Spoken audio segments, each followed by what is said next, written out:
Fala minhas amigas, fala meus amigos, tudo jóia? Eu sou Saulo Novaes e você está no Geo no Auge, este programa, né, que é uma parceria com a Geo Smart Consultoria, né, e Tecnologia Colaborativa. Hoje vamos adentrar nas cavernas do conhecimento geocientífico para trazer até você as mentes brilhantes que iluminam o mundo das ciências, das geociências. Comigo nesta jornada, eu estou com a doutora Iva Santos, da GeoSmart Tecnologia Colaborativa. Mais um episódio juntos, doutora.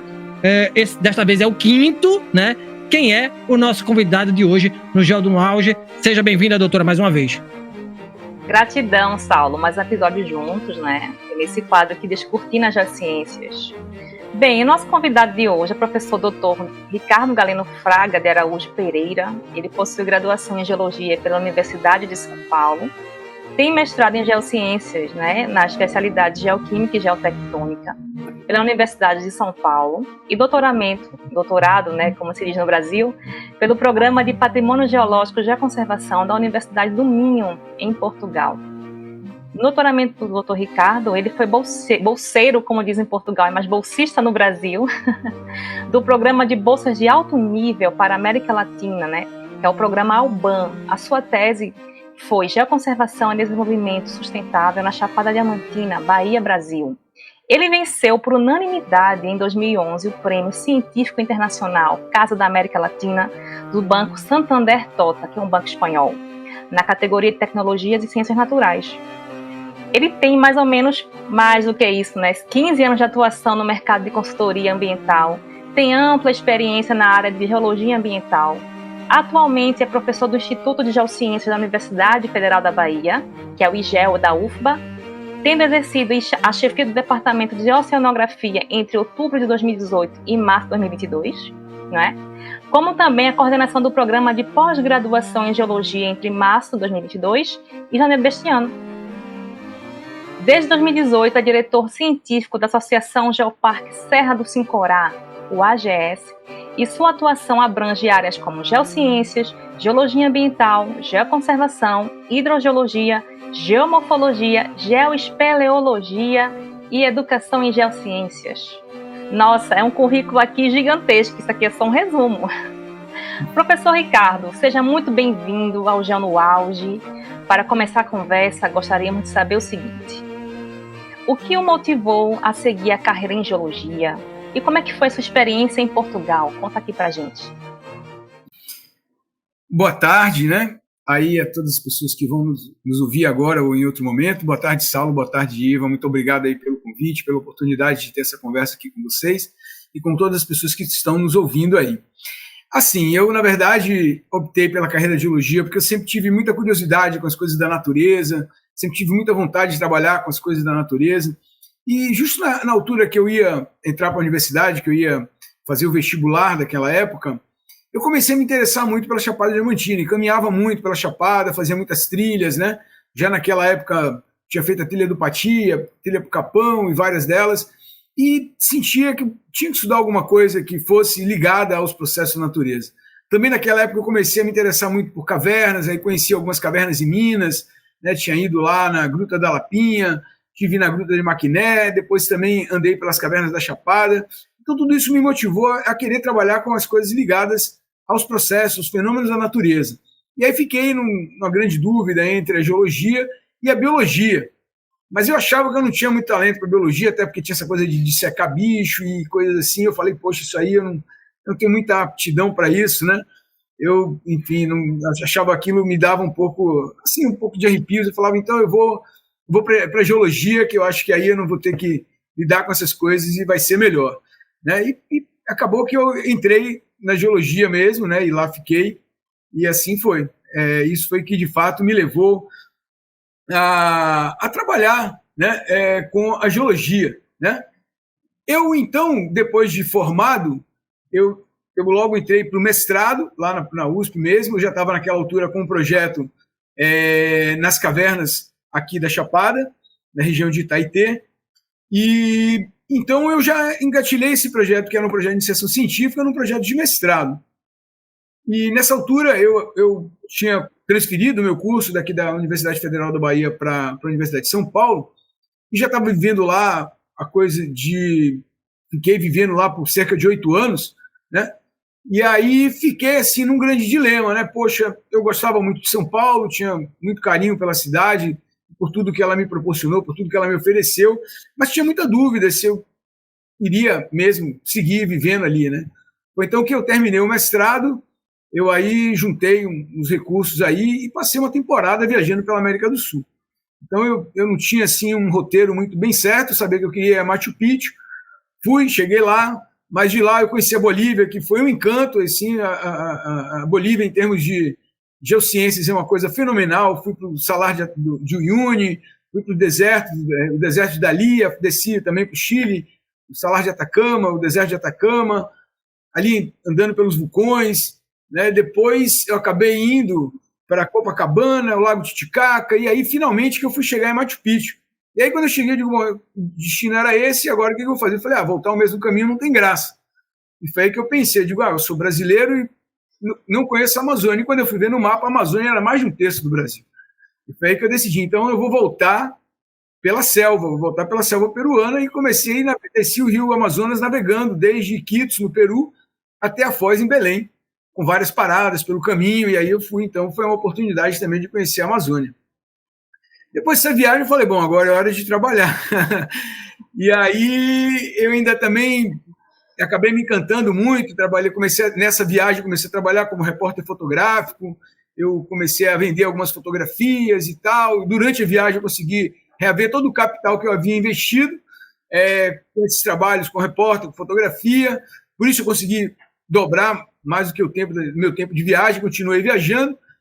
E aí, quando eu cheguei de volta, eu falei, bom, e agora é hora de decidir, eu volto para São Paulo ou não volto para São Paulo, né? Eu falei, rapaz, eu vou tentar começar a vida em outro lugar. Como eu era baiano, eu falei, eu vou tentar recomeçar na Bahia.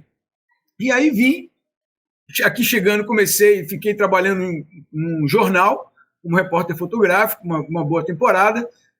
Foram tempos muito legais, muito felizes, mas assim, as perguntas das geociências continuavam na minha cabeça e continuavam a me motivar. E aí surgiu a oportunidade de entrar numa empresa, né, que foi assim também uma oportunidade maravilhosa que a vida me deu. A empresa se chamava Geoclock, Geologia e Engenharia Ambiental, onde eu tive a oportunidade de fazer projetos sensacionais, assim, trabalhei no plano de manejo do Parque Nacional Cavernas do Peruaçu, trabalhei na delimitação de unidades de conservação, remediação de áreas contaminadas, investigação, e também passei lá uma boa temporada, né? Devo ter passado 7, 8 anos lá, e aí comecei a ficar também, as perguntas das geociências continuavam me motivando, e foi aí que, num congresso brasileiro de geologia, eu conheci o professor Brilha, surgiu a oportunidade, eu falei com ele que eu tinha interesse em fazer um doutorado, e aí ele comentou, falou, olha, inclusive tem uma oportunidade agora do programa, que é a última edição desse programa, que era o programa Alban, e eu então,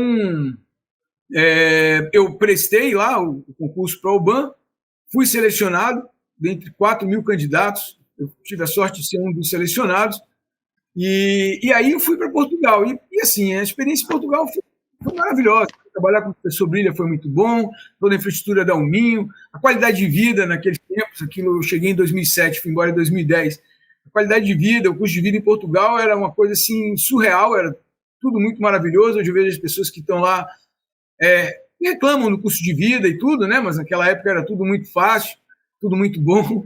Então a vida era muito boa, a universidade era sensacional, tive a oportunidade de conhecer pessoas fantásticas durante o doutorado, né, que abriram meus horizontes para muitas coisas. Então foram tempos muito, muito felizes, né? E assim, a experiência, eu acho que na verdade o que me qualificou mais assim para essa questão da geoconservação, de fato, foi essa experiência, foi essa oportunidade do doutorado lá em Portugal. Isso foi realmente, eu acho que foi um fato que marcou muito positivamente a minha carreira, né? Então, muitas coisas a Portugal, assim, uma terra que para mim foi muito acolhedora, e tudo que eu aprendi aí com as pessoas com que eu tive o prazer e a alegria de lidar aí em Portugal. Prefiro até não citar nomes, que às vezes se esquece o nome de alguém e é melhor ficar assim mesmo. Pois é. Ô, professor, veja, primeiro, muito prazer em conhecer o senhor, né? Gratidão por estar aqui no Geo no Auge, tá? A convite da professora doutora Iva Oliveira. Eu tô com invejinha do senhor. Primeiro por causa do seu escritório aí, né? O senhor tem um escritório pertinho da mata, né? Isso é maravilhoso. Né? O senhor trabalha com essa vista aí. E segundo, porque o senhor viajou, perambulou pela América do Sul, que é um sonho antigo meu viajar, principalmente para Machu Picchu. Um dia eu faço. Eu sei que tem um ônibus que sai do Rio de Janeiro e vai direto para Machu Picchu, né? Só tá faltando coragem e dinheiro para fazer essa viagem, tá? Ô, professor, continuando aqui o nosso bate-papo, tá? O senhor tem uma formação acadêmica bastante robusta, tá? Incluindo graduação, mestrado e doutorado em áreas distintas das geociências. O senhor pode nos contar, por favor, professor, um pouco sobre a sua trajetória acadêmica e profissional, né? Como é que ela se desenvolveu e como essas experiências moldaram a sua carreira da forma que ela se encontra hoje? Olha, na verdade eu acabei até falando disso um pouco na pergunta anterior, né? Eu sempre desde que eu entrei na universidade, eu tinha vontade de seguir uma carreira acadêmica. Então, tanto é que eu entrei na graduação, eu sempre, nunca fiz estágio em empresa, sempre fiz iniciação científica, sempre meus trabalhos eram ligados à iniciação científica e educação em geociências. Naquela época que eu morava em São Paulo, a gente tinha uma oportunidade de trabalho que era fenomenal, a gente guiava escolas para estudos do meio, principalmente no Parque Estadual Turístico do Alto Ribeira, também um lugar encantador, um lugar muito bacana, um lugar onde a gente ainda tem uma paisagem original brasileira muito bem preservada, Mata Atlântica muito bem preservada, cavernas incríveis, extremamente ativas, com rios ativos dentro, e eu tive a oportunidade de guiar as escolas, né? Muitas escolas, assim, enfim, bem interessantes, assim, que a gente teve a oportunidade de guiar para essas unidades. Guiei também para Itatiaia, cheguei a guiar para Chapada e outros lugares ali pelo estado de São Paulo. Então, assim, na verdade, na minha graduação, como eu tinha esse interesse pela carreira acadêmica, eu não tinha muito interesse com o mercado de trabalho, eu sempre foquei em coisas ligadas à própria academia. E aí, no final, eu acabei engatando o mestrado, como eu comentei na pergunta anterior. Agora, na vida nem tudo são flores, né? Quando eu estava terminando o mestrado, eu fiquei assim, um bocado chateado com algumas questões da vida acadêmica, né, que naquela altura começaram a me incomodar, e eu ficava achando que na verdade, eu precisava me envolver com outras coisas, né? E foi nisso que eu acabei pensando, digo, olha, eu só sei que nada sei, né? Eu estou precisando saber de mais alguma coisa. E aí eu fui assistir, inclusive, o filme Central do Brasil, que acabava com aquela música do Cartola. Vou sair por aí, só volto depois que eu me encontrar, né? E aí que eu falei, quer saber, eu vou sair por aí. Foi aí que eu resolvi fazer essa viagem pela América do Sul. Mas quando eu voltei, eu falei, olha, mas agora eu preciso mesmo, inclusive porque eu me descapitalizei bastante, né? Eu preciso começar a trabalhar com alguma coisa. Foi aí que eu comecei com o jornal, mas assim, as perguntas geocientíficas não me deixaram em paz, e eu acabei entrando na Geoclock. E falo para vocês, eu acho que toda a minha carreira dentro dessa empresa, ela foi tão importante na minha formação como a universidade. Nessa empresa, eu tive oportunidade de viajar por vários estados do Brasil, coordenando projetos de auditoria, de investigação, de diagnóstico, de remediação ambiental. Foi nessa empresa também que eu tive a oportunidade de fazer um intercâmbio empresarial com uma empresa que naquela época estava brigada na Universidade de Heidelberg, na Alemanha, e a gente teve uma interação extremamente interessante com eles. A gente tanto foi envolvido em projetos de remediação dessa empresa, como eles também foram envolvidos em projetos de remediação que a gente tinha aqui no Brasil. E naquela altura a gente estava fazendo pesquisas extremamente interessantes com algo que ainda era novo no Brasil, que era essa coisa da biorremediação. Então a gente pegava o solo contaminado daqui, levava lá para o laboratório que eles tinham lá, fazia meio de cultura para a gente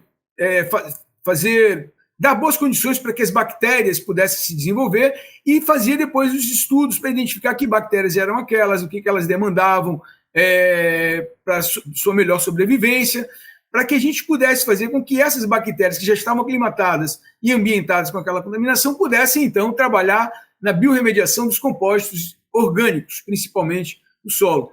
Esse projeto foi super interessante, a gente trabalhou em sites, aí no caso na Alemanha, que ainda estavam com problemas de contaminação desde a Segunda Guerra, né? Foi também nessa empresa que eu tive a oportunidade de ir para uma feira ambiental de Munique, né, a IFAT, que é uma grande feira da área ambiental.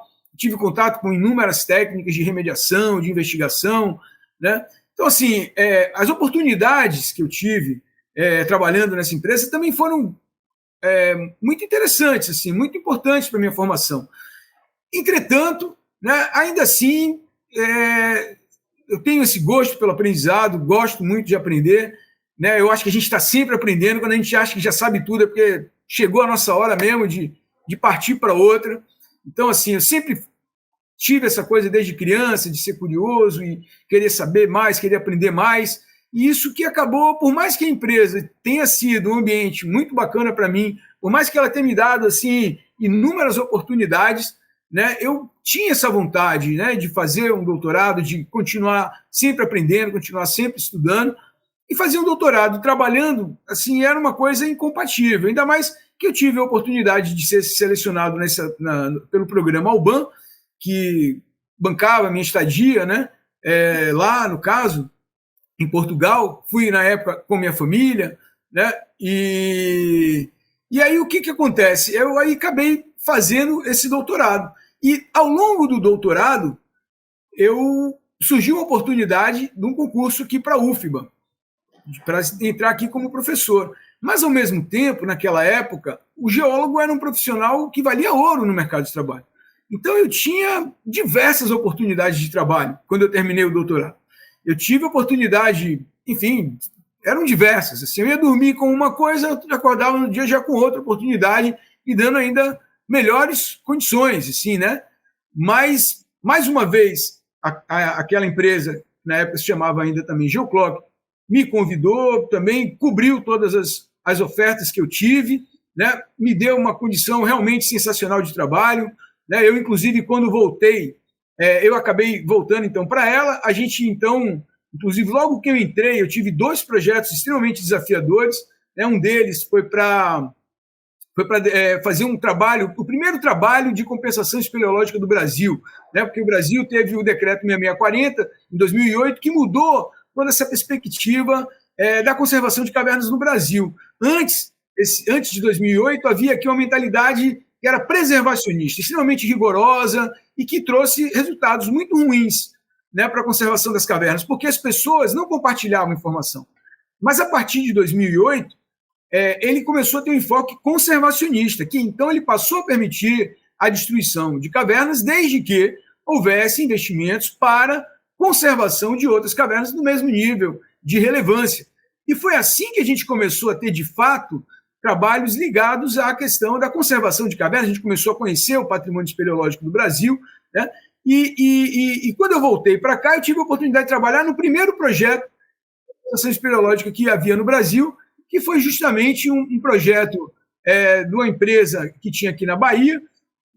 Era uma empresa que ia suprimir algumas cavernas em minério de ferro, e, para compensação, ela então foi proposto na época pelo SECAV que ela investisse recursos na conservação de cavernas em São Desidério. Até para minha alegria, esse ano, agora no mês passado, essa unidade de conservação que a gente delimitou naquela época, em 2010, ela acabou de ser criada agora. Eu até lembro que, na ocasião, eu cheguei para o pessoal do ICMBio e falei, poxa, agora que a gente fez tudo, entregou, em quanto tempo será que a unidade vai sair? Ele falou, pode botar aí uns 10 anos. Eu fiz essa pergunta em 2011, a unidade foi criada em 2024, ou seja, 13 anos, ele errou por 2 anos. Né? Eu falei, caramba, tanto tempo assim? Ele falou, olha, tenha certeza disso.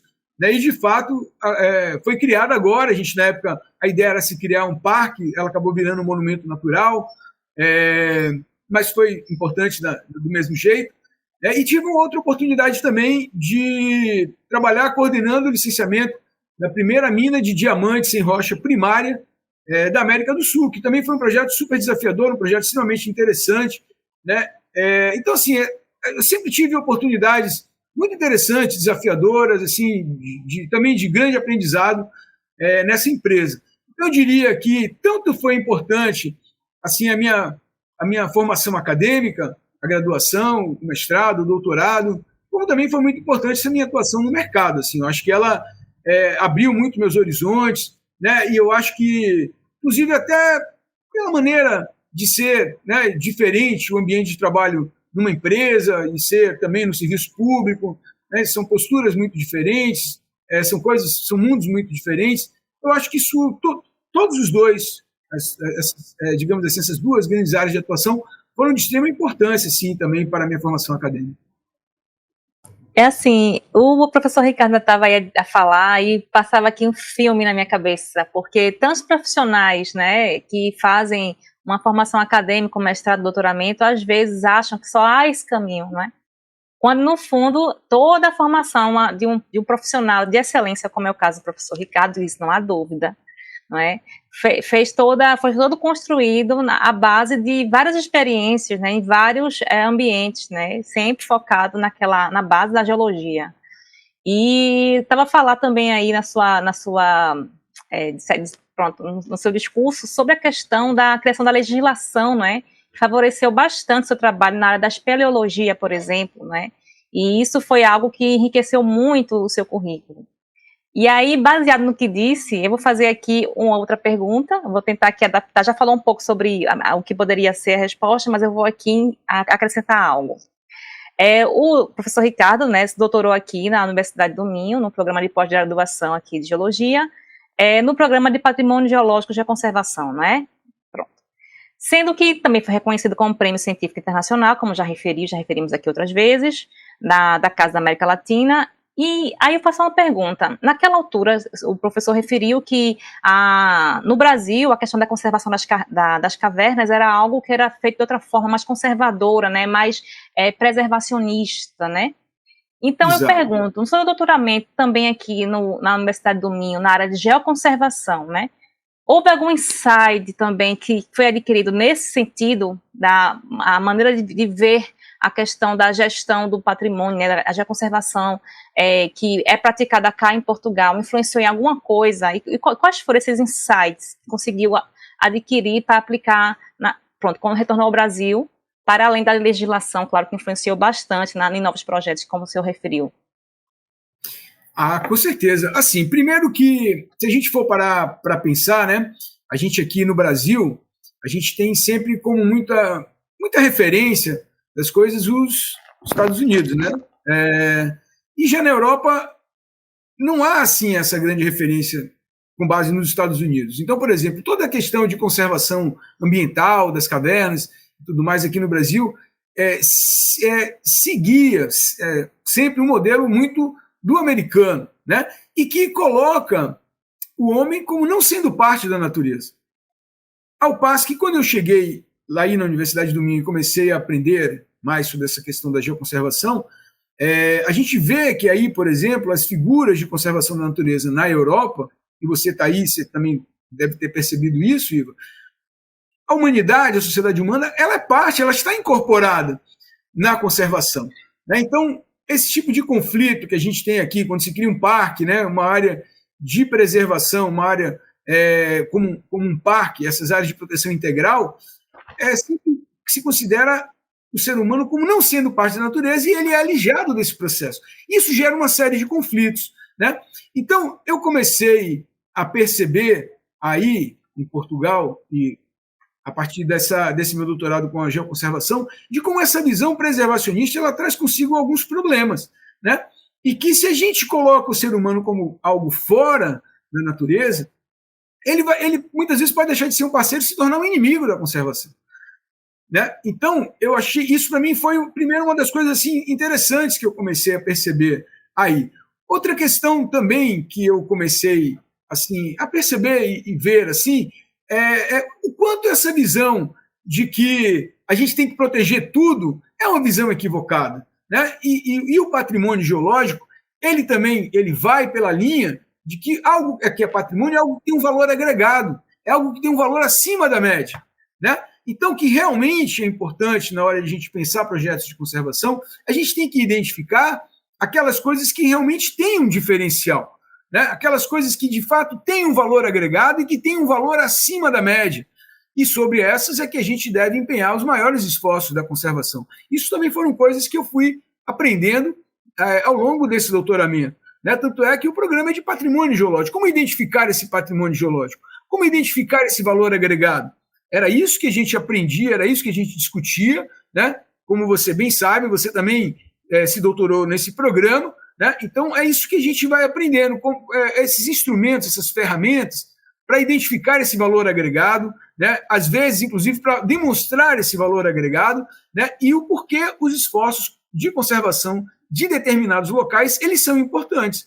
Porque se a gente for pensar na conservação de todos os elementos da geodiversidade, isso não é possível, né? A gente usa, o ser humano ele é um minerador desde a sua mais tenra existência. A gente fazia, se você for parar para pensar, a gente fala na época da pedra lascada, da pedra polida, né? Então a gente se utilizava dos elementos da geodiversidade para fazer os nossos utensílios, para fazer armas que conferiram poder e acabaram, inclusive, dominando outros povos que não dominavam essa tecnologia, para conseguir caçar e, com isso, construir grupos de indivíduos, né? Então a gente é um minerador desde sempre. Então, se a gente achar que tudo, a gente tem que conservar tudo, a gente vai ter um problema, a gente vai chegar na situação que as coisas são realmente incompatíveis, né? Então, essa visão, ela foi nascendo muito dentro de mim a partir desse trabalho aí, né? Na Universidade do Minho. Na época, inclusive, li um livro extremamente interessante, um livro de um professor da Universidade de Aveiro, que é Os Recursos Minerais, uma Geohistória da Humanidade, né? Que é bem interessante, inclusive, esse livro, que traz, inclusive, esses registros dessas antigas minerações dos nossos antepassados, dos povos pré-históricos, né? E comenta, inclusive, por exemplo, de você achar ferramentas de alguns materiais em locais onde você não tem aquele material numa distância de centenas de quilômetros. Então, quer dizer, os nossos antepassados lá atrás já sabiam, olha, esse tipo de material aqui não serve para determinado tipo de ferramenta, e eu tenho que buscá-lo em outro lugar, né? Então, quer dizer, essa visão do homem integrado, da humanidade integrada com a natureza e da importância de a gente ter os instrumentos para saber distinguir aquilo que é patrimônio e merece sim uma atenção maior, né? E daqueles locais que, porventura, podem ter menos vulnerabilidade e são mais sim suscetíveis a projetos extrativos, é uma coisa que eu acho que sim é importante. É muito utopia a gente pensar que a gente vai viver num mundo sem qualquer tipo de atividade extrativa. Não fosse isso, a gente não estaria aqui, não teríamos o computador, né? Que inclusive hoje é o grande motor para a exploração de elementos até fora da Terra ou em zonas extremas. Afinal de contas, boa parte algumas partes dos componentes chaves dos computadores, dos celulares e coisas assim, eles são raros aqui na Terra e são abundantes no espaço, como o irídio ou coisas parecidas. Então, é isso que vai, de uma forma ou de outra, também levando a nossa sociedade para frente. A questão a gente não pode só olhar para frente, mas a gente também tem que olhar um pouco para o passado para poder a gente ter um futuro, ou um presente melhor, né, e mais seguro, deixando um legado melhor para gerações futuras, né? Esse é um grande desafio colocado aí para todos nós. Ô, professor, muito show essa sua fala. Gostei da analogia, né? O ser humano enquanto minerador. Eu vou fazer uma provocação em cima dessa sua fala aí. Ela não está no nosso roteiro, mas eu gostei, assim, eu achei super interessante isso que o senhor falou, que não dá para a gente preservar tudo, né? Em partes eu concordo, sim, mas será que a gente também não fica muito discricionário, não fica muito sujeito a interferências, a poderes, né, supremacistas, no sentido de a gente preserva o que nos interessa e extrai o que não, aquilo não nos importa tanto, né, isso sob um aspecto subjetivo, e ampliando, e agora indo para dentro do nosso roteiro, tá? Quando a doutora Iva trouxe assim, o professor Ricardo, ele estuda o nome científico, técnico é esse, né? Espeleologia, né? Então, eu disse, no meu parco conhecimento, né? Pouco conhecimento, eu deduzi que era alguma coisa ligada a cavernas, porque eu já tinha lido alguma coisa antes, né? Então, eu queria que o senhor clarificasse aqui pra gente, professor, o que é geoespeleologia, para quem não conhece, não sabe o que é, né? E eu queria também que o senhor falasse um pouco sobre as suas experiências e pesquisas nessa área e quais são os principais desafios e oportunidades para a espeleologia no Brasil. Por que a gente deve preservar cavernas, segundo essa sua fala aí, professor? Caramba, essa pergunta aí é muito grande, é muito longa, assim, né? Assim, eu concordo com o que você falou inicialmente sobre a gente não tem como conservar tudo e poder correr o risco de ser discricionário. Sim, isso é um risco que se corre E quando a gente trabalha com a geoconservação, como a Iva bem sabe, a gente tem que saber justamente aprender a lidar com esse grande desafio, que é não cair em subjetividades e procurar estabelecer métodos que sejam extremamente objetivos e replicáveis por diferentes pessoas. Né? Então, esse é um grande desafio posto, para que não aconteça o que você está aí comentando. Né? E para isso que a gente tem técnicas dentro da geoconservação que são aplicadas, empenhadas justamente com essa finalidade. Né? Passando agora para o que é a geoespeleologia é o estudo dos atributos físicos, né? Ou seja, geológicos, de tudo que lida e que é relativo ao patrimônio espeleológico e às cavernas em si. Né? Então, você tem uma caverna, ela está alojada em que tipo de rocha? Ela foi formada a partir de que processo? Esse processo foi condicionado a partir de que elementos litoestruturais, ou seja, qual foi a estrutura, qual foi o elemento da rocha que condicionou o desenvolvimento da caverna. Essas perguntas, essas questões são objeto da espeleologia, né? Da geoespeleologia, melhor dizendo. Então, na geoespeleologia, a gente estuda justamente os processos envolvidos na formação de uma caverna, os seus condicionantes, né? E tudo aquilo que condicionou o desenvolvimento desses ambientes, únicos, inclusive. Né? E estudar as cavernas pode parecer uma coisa de outros mundos, mas estudar as cavernas é uma coisa assim, que é muito importante por diversas razões. Né? Só para você ter ideia, eu vou começar do fim para o começo. Hoje, muitos investimentos são feitos para o estudo de cavernas, principalmente, inclusive, aqui no Brasil, né? Porque eu acho que vocês devem saber, né? O Brasil, quando foi descoberto o petróleo do pré-sal, a gente reconfigurou, a gente foi reposicionado, inclusive, nos países produtores de petróleo. A gente encontrou reservatórios realmente significativos. E esses reservatórios são reservatórios cársticos, ou seja, são reservatórios que digamos, petróleo que está alojado em antigas cavernas ou em cavernas. Né? Então, conhecer o processo de desenvolvimento dessas cavernas é importante, inclusive, para conhecer esses reservatórios. Porque, até então, o petróleo brasileiro ele era extraído principalmente de reservatórios porosos, né? Ou seja, intergranulares. Seriam, digamos, camadas de areia, de arenitos, que armazenavam esse petróleo. Mas com o pré-sal, não. Eles estão alojados dentro de cavidades, dentro de cavernas. Então, muitos investimentos hoje são feitos para entender como esses reservatórios foram formados, para poder ver o que condiciona ele e poder, a partir disso, fazer a volumetria, né, desses reservatórios.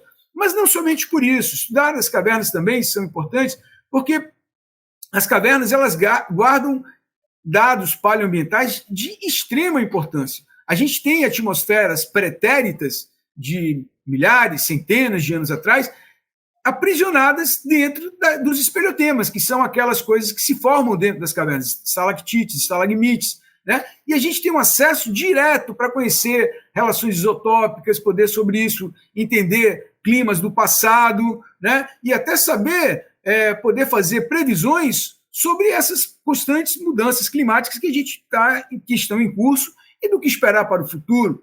Então, as cavernas também são importantes por isso. Estudar as cavernas também é importante, porque se a gente for parar para pensar e ver, os principais registros, as principais registros e conhecimentos que a gente tem sobre os nossos antepassados, sobre as sociedades antigas, elas estão em depósitos arqueológicos associados a cavernas, a entradas de cavernas. A gente tem aqui no Brasil o Peruaçu, a gente tem lá a Serra da Capivara, a gente tem no mundo a Caverna de Lascaux e tantas outras, né? E se a gente for parar para ver, muitas das importantes descobertas que a gente tem estão em entradas de cavernas, estão em bocas de cavernas, de alguma forma estão associadas a paisagens com cavernas. Então, isso é importante também para a gente conhecer os nossos antepassados.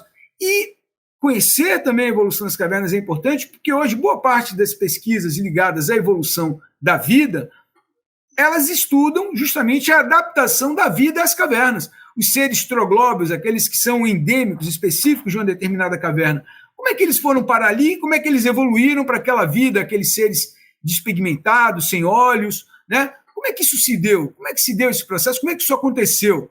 Então, tudo isso nos permite entender até a própria evolução da vida. Então, o estudo das cavernas eles têm implicações culturais, econômicas, científicas, né? Então, estudar as cavernas tem importância de diversas ordens. Espetáculo. Agora, pegando um gancho nessa sua resposta, eu vou aqui adaptar a próxima pergunta, que já deu aqui algumas respostas a ela.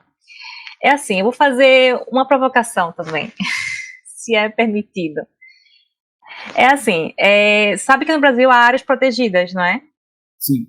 Pronto. E a questão que eu coloco é a seguinte: se nesse momento, dada a importância que o estudo da geoespeleologia já atingiu no Brasil, né? Se o patrimônio espeleológico hoje é considerado como um fator determinante para a criação de áreas protegidas, ou as áreas protegidas também levam em consideração também o patrimônio espeleológico?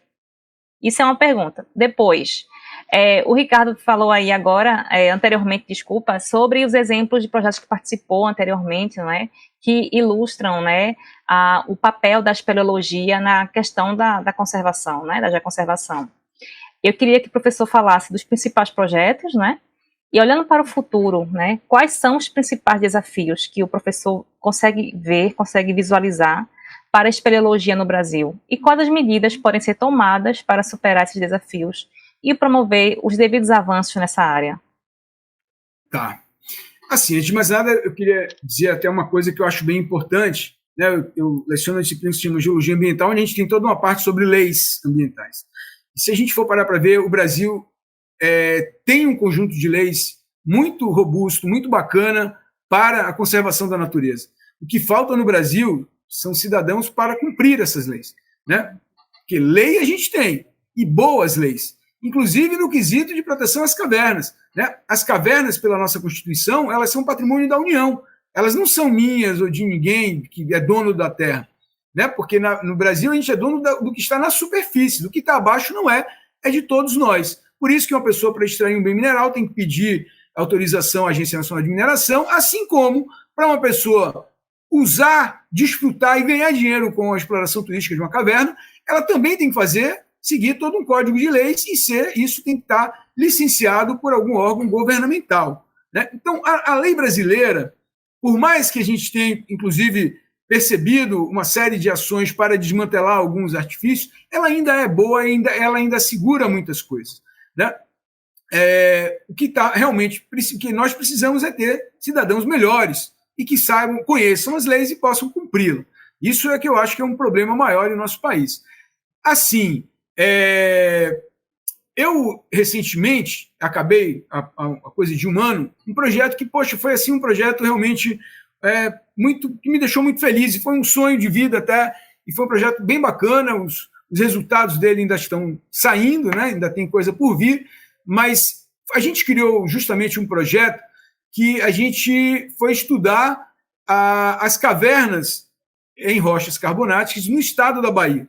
Então, a gente teve a oportunidade de rodar 10.500 quilômetros no estado. Foi um trabalho realizado a partir de um termo de compensação espeleológica firmado entre o CECAV, que é o Centro de Estudo das Cavidades Naturais, uma instituição, uma autarquia extremamente importante no nosso país para a proteção do patrimônio espeleológico, extremamente proativa e que tem feito coisas muito importantes para a conservação das cavernas. É uma autarquia hoje ligada ao ICMBio, e ele firmou um termo de cooperação, de compensação espeleológica com a Vale, né, para compensação das cavernas que estão sendo suprimidas em função da exploração do minério de ferro. E com isso ele tem conseguido custear diversos estudos de diversas naturezas, como foi o caso desse estudo nosso, né? Então a gente teve a oportunidade de rodar diversas cavernas em diferentes contextos aqui no estado da Bahia, justamente para propor algo que é uma pequena lacuna que tem nessa lei, porque lá na lei do decreto 6640 de 2008, ele está lá que as cavernas podem ser suprimidas, as cavernas de baixa, média e alta relevância. As cavernas de máxima relevância não podem ser objeto de supressão. Mas para a gente saber se é uma caverna de máxima, alta, média ou baixa relevância, a gente tem que fazer uma comparação no enfoque local e regional. E a lei não deixa muito clara o que é esse enfoque regional. Então, o nosso projeto partiu justamente disso. Como estabelecer critérios para definir o que são os enfoques regionais, né? E aí foi aí que a gente, então, rodou todo o estado e propôs um método justamente para poder separar as diferentes regiões de caverna que contam com cavernas em rochas carbonáticas, e você poder fazer esses estudos comparativos do que é uma região e o que é outra região, né? Então, assim, a gente, ao longo desse projeto, inclusive, fez uma coisa que tem bem a ver com essa pergunta que você fez. A gente fez, por exemplo, a gente pegou todas as cavernas conhecidas no estado da Bahia e todas as unidades de conservação aqui existentes, e foi fazer uma comparação. E o que a gente percebeu? Assim como a gente comparou também com todos os requerimentos minerais do estado da Bahia, a gente viu que praticamente uma parcela que eu diria que chega aí aos 80% das cavernas conhecidas, pelo menos, elas estão dentro de áreas requeridas para mineração. Mas eu diria que menos de 40% desse patrimônio está protegido por alguma unidade de conservação. Então eu diria que as cavernas atualmente conhecidas no estado da Bahia, elas estão de alguma forma sob o risco de poder sofrer algum tipo de pressão pela mineração e, ao mesmo tempo, não estão protegidas por essa figura de unidades de conservação ou de áreas protegidas, né? Porém, eu também entendo que a criação de áreas protegidas não é o único mecanismo efetivo para a proteção das cavernas. Eu acho que outros mecanismos são também importantes, né? Inclusive, o próprio uso turístico das cavernas, muitas vezes, pode acabar agregando valor a essa caverna e assegurando a sua proteção, né? Então, eu entendo, inclusive, que o espeleoturismo, que é o turismo em cavernas, pode ser também um instrumento de valorização e de conservação dessas cavernas, né? Isso também é uma outra estratégia. Outra estratégia que também passaria além dessa questão digamos assim, das áreas protegidas, é você, por exemplo, identificar cavernas que tenham relevância científica. A gente teve agora um dos andares aí do Quaternário, do Templo do Quaternário, que foi definido com base em estudos feitos numa caverna aqui na Bahia, a Gruta do Padre, né? Então, quer dizer, quando a gente tem uma caverna que está com uma figura como essa, que tem uma importância para a ciência global como essa, né? Então, quer dizer, isso também é uma figura que vai acabar forçando a necessidade de preservação, de conservação desses lugares, né? Então, assim, eu não acredito que as unidades de conservação sejam a única forma de proteção das cavernas. Eu acho que existem outras e que ainda estão até por vir, outras que até possam até vir a surgir, né? Mas, assim, a gente tem no Brasil unidades de conservação que foram criadas por causa de cavernas. Temos o Parque Nacional Cavernas do Peruaçu, por exemplo. Esse que eu comentei antes, o Monumento Natural das Cavernas de São Desidério, é outro, por exemplo, né? Mas a gente também tem unidades de conservação que foram criadas por outros motivos e que acabaram levando cavernas no bolo. Por exemplo, o Parque Nacional da Serra das Confusões, no Piauí, não foi criado por causa das cavernas, mas tem lá cavernas também, né? Então, são diversas situações diferentes. Aqui na Bahia, por exemplo, o Parque Nacional da Caverna Chapada Diamantina não foi criado por causa das cavernas, mas lá existem cavernas em rochas siliciclásticas, né, que são cavernas areníticas, cavernas em outro tipo de rocha que não são as rochas carbonáticas, né? E aí também, já falando sobre essa questão dos projetos, eu comentei a respeito desse projeto que a gente fez aqui, que era a caracterização e regionalização das cavernas em rochas carbonáticas no estado da Bahia, né? Foi um projeto que a gente fez, contou com esse apoio e financiamento através desse termo de compromisso e compensação espeleológica firmado entre o ICMBio e a Vale, né, com a gestão operacional do Instituto IABS, que fez a gestão de todos os recursos, prestou um apoio incomensurável para a gente.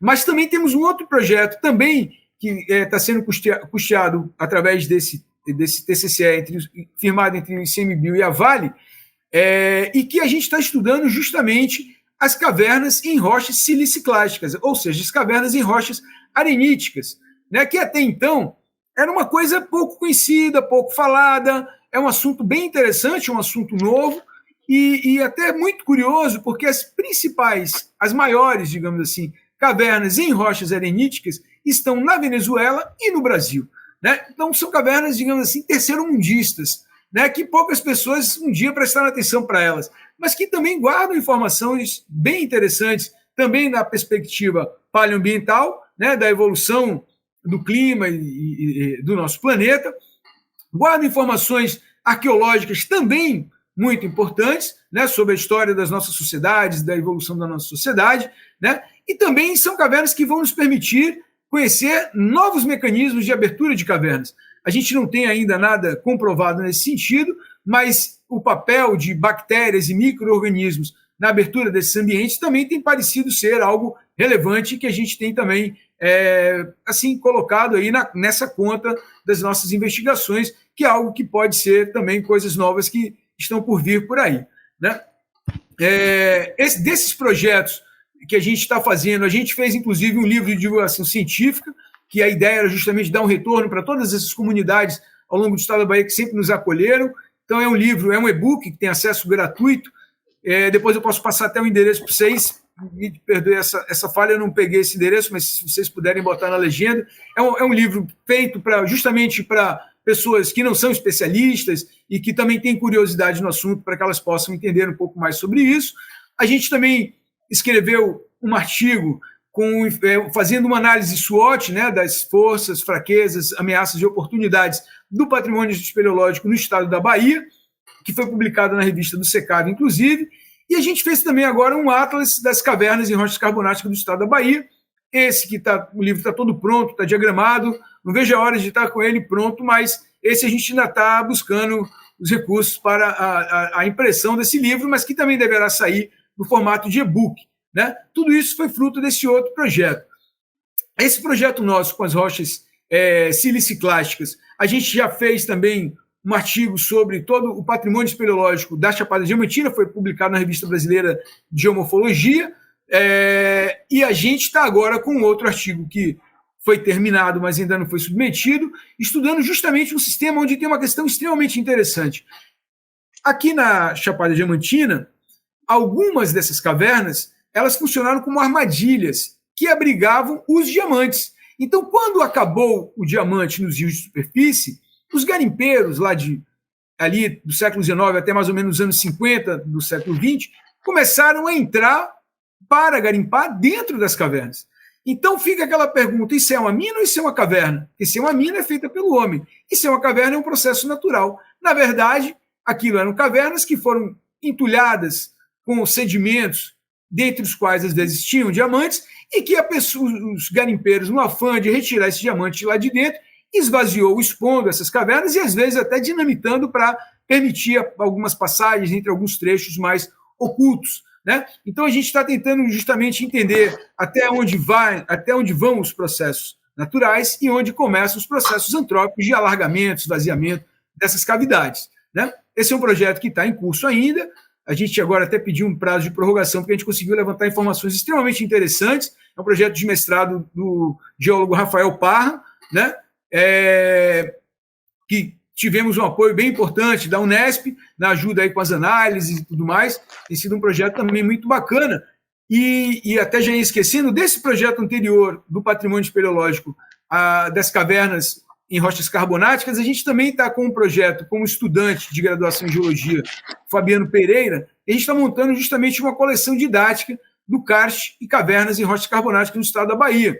E esse projeto também a gente está com uma parceria super bacana com a Universidade Federal do Paraná, que nos deu aí o LAMIN, né? Nos deu uma bateria de análises de fluorescência de raio-x, de difração de raio-x, ou seja, a gente vai conseguir identificar pormenorizadamente a rocha, seus componentes químicos, deu análises isotópicas que a gente vai conseguir entender os paleoambientes, né? Que eu até às vezes brinco, o nome dessa coleção vai se chamar Mares de Pedra, porque são mares de 600, 700 milhões de anos atrás, né? Que hoje são rochas, estão em planaltos, estão em depressões, em lugares mais elevados, bem distantes do mar, inclusive, e que a gente vai ter condições de fazer esses estudos paleoambientais a partir dessas análises que foram cedidas, que nos foram dadas pela Universidade Federal do Paraná. E tivemos também um apoio sensacional da Unespetro, que nos deu também todas as lâminas petrográficas que a gente vai poder fazer um estudo em diversas escalas, desde a escala macro, de superfícies, né, que a gente fez os modelos digitais do terreno, até as análises micro, analisando desde a escala microscópica, né? Então, esse assim, é um pequeno panorama de alguns desses projetos que a gente vem fazendo, com os parceiros todos que a gente vem contando aí, enfim, que tem colaborado sobremaneira aí para que essas coisas possam acontecer. Você falou também sobre os desafios para o futuro. O futuro, exato. Olha, eu diria para você tanto eu acho e acredito nisso, que eu até criei uma disciplina na pós-graduação em geociências aqui, que é justamente terrenos cársticos de espeleologia, porque a demanda por profissionais com esse tipo de competência é muito grande, né? A gente tem visto aí os parques eólicos, os parques fotovoltaicos crescendo, e pela lei brasileira, todo empreendimento, seja ele qual for, que for instalado em terrenos onde tem cavernas, eles vão demandar estudos específicos, justamente por conta dessas particularidades que eu comentei das cavernas. Eu comentei aqui por um conjunto delas, mas existem outras, inclusive o perigo geotécnico, né, o de ruptura. Se uma caverna dessa cair, tem uma torre eólica lá em cima, aquilo vai tombar, pode machucar pessoas, né? Então, a gente tem que ter estudos específicos para isso. E só um profissional com esse tipo de competências específicas é que tem capacidade de fazer esses estudos, né?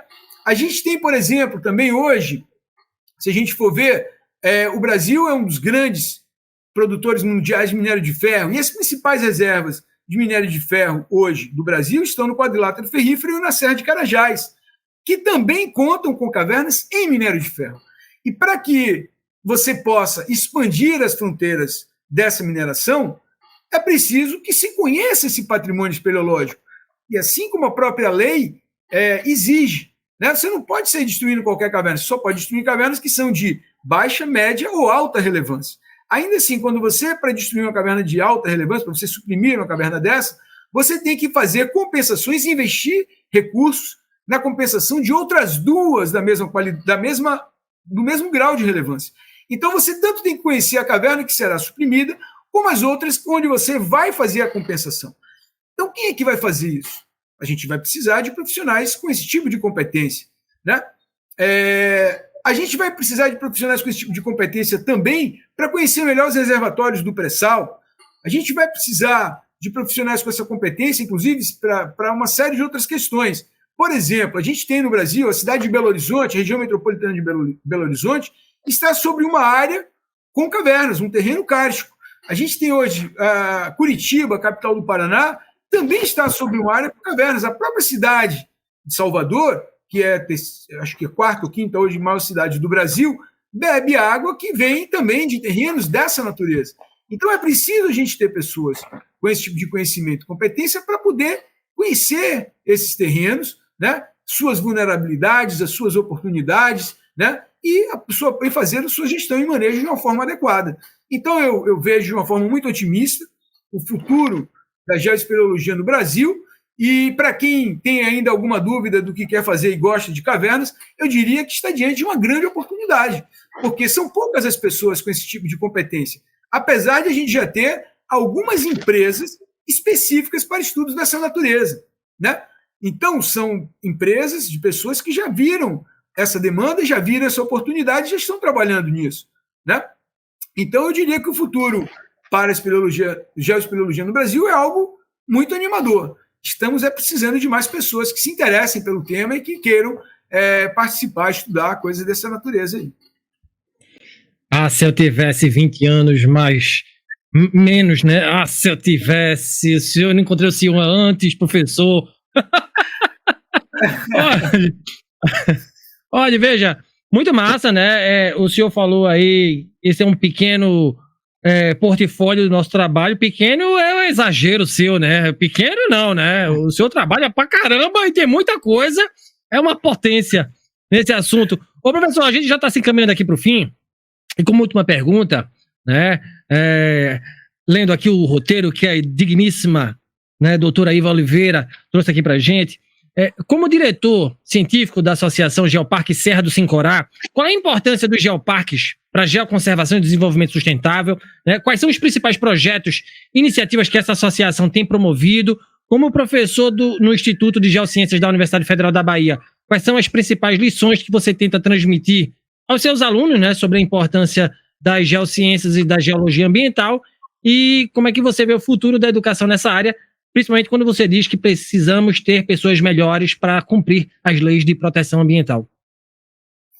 Então, assim, o Geoparque é uma das figuras criadas pela Unesco para a proteção do patrimônio natural, né? A gente tem a lista do patrimônio mundial natural, a gente tem as reservas da biosfera e os geoparques, que foi uma das últimas figuras a entrar nesse contexto.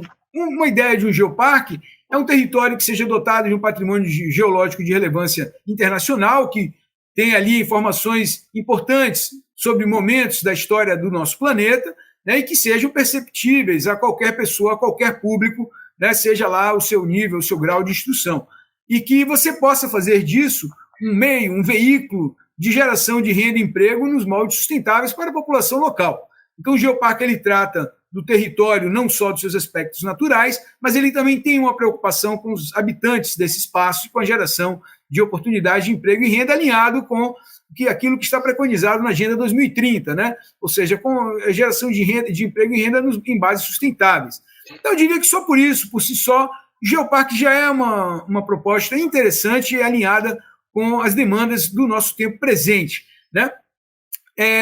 O que eu vejo, assim, às vezes uma dificuldade nossa é fazer as pessoas do território entenderem esse conceito e envolver mais pessoas que não sejam somente geocientistas nessa história. Até porque eu sou geólogo, a Iva é geógrafa, talvez os geógrafos tenham mais competência nisso do que nós geólogos, mas uma das grandes dificuldades nossas é a comunicação com a sociedade, é saber falar um idioma que as pessoas entendam e não só entendam, mas inclusive tenham vontade de querer saber mais sobre isso. Eu acho que o geólogo, por muito tempo, deu as costas, se preocupou sempre só em gerar minério e gerar riqueza, no sentido de extrativo, né? E não se preocupou com essa comunicação, e eu acho que, nesse sentido, o geógrafo ele teve mais essa preocupação, até porque a geografia tem sua abordagem humana, né? Então, que dialoga melhor com os anseios da sociedade, né? Então, esses são os desafios postos. A nossa associação, temos lá o presidente, que é o Kiki, o vice-presidente, que é o doutor Renato Pimenta de Azevedo, que inclusive acabou de criar um museu lindo, espetacular, para quem está nos ouvindo aí na região da Chapada Diamantina, o Museu Sincorá, lá em Lençóis, inaugurado agora no mês passado, fantástico, é um lugar muito interessante, quem tiver a oportunidade de conhecer, super recomendo. Então, o nosso empenho maior hoje é mais dessa aproximação com as pessoas no território, para mostrar para elas o quanto de informação existe ali naqueles terrenos da Chapada Diamantina.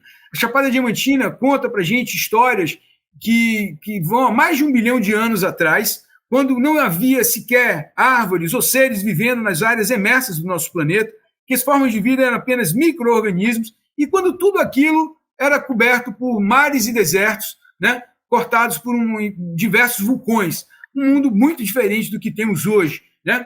E os registros desse momento lá na Chapada Diamantina estão em camadas que passam dos 500 metros de espessura, então é muita história que está ali guardada desse momento de um momento da história da Terra onde a gente não tem tantas informações disponíveis assim em tantos lugares, ainda mais informações tão didáticas, tão acessíveis como as que a gente tem lá na Chapada.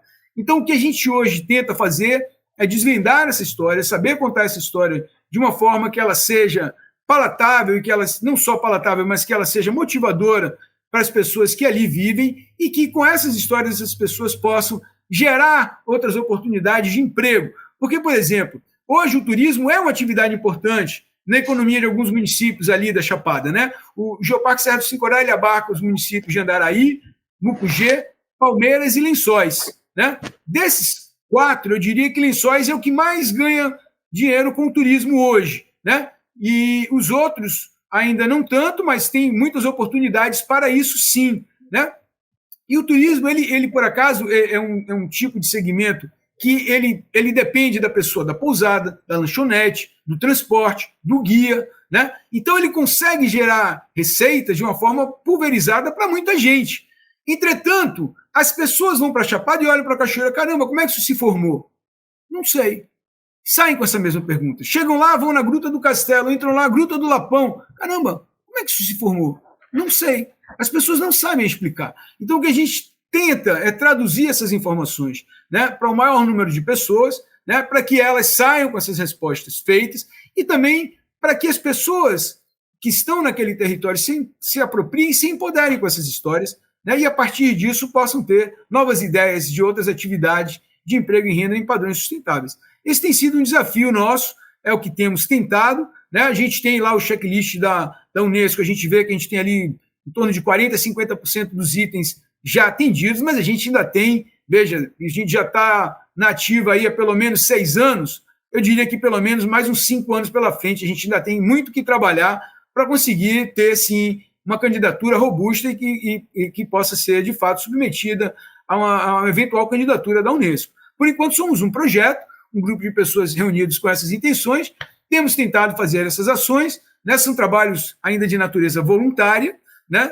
Não ganhamos nada com isso, nada do ponto de vista financeiro, mas ganhamos muito do ponto de vista de experiências pessoais e de aprendizado também, né? Esse tem sido mais ou menos, a grosso modo, o que a gente tem feito aí.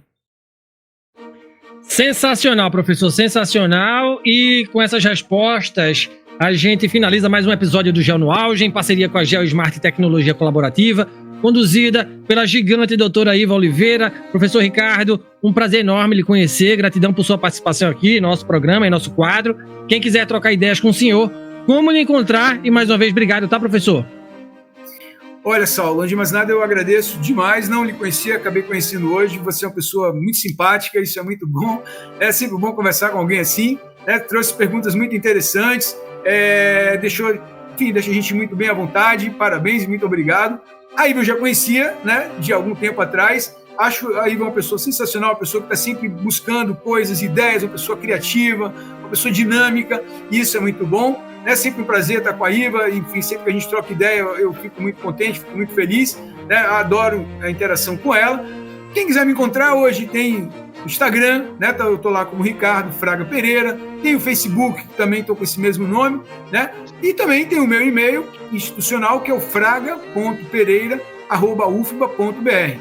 Eu tento responder todos os e-mails que me chegam, às vezes alguns caem na caixa do spam, eu acabo não vendo, né? Enfim, a esses já até antecipadamente peço minhas desculpas, mas são esses os canais aí disponíveis para que a gente possa conversar, sim. E será sempre um grande prazer, gosto muito de conversar sobre questões ligadas às geociências, tudo me interessa, tenho curiosidade por tudo, e não acho que sei tudo, mas tenho sempre vontade de aprender um pouco mais e sempre gosto de conversar sobre isso. Quem quiser, fique à vontade para entrar em contato.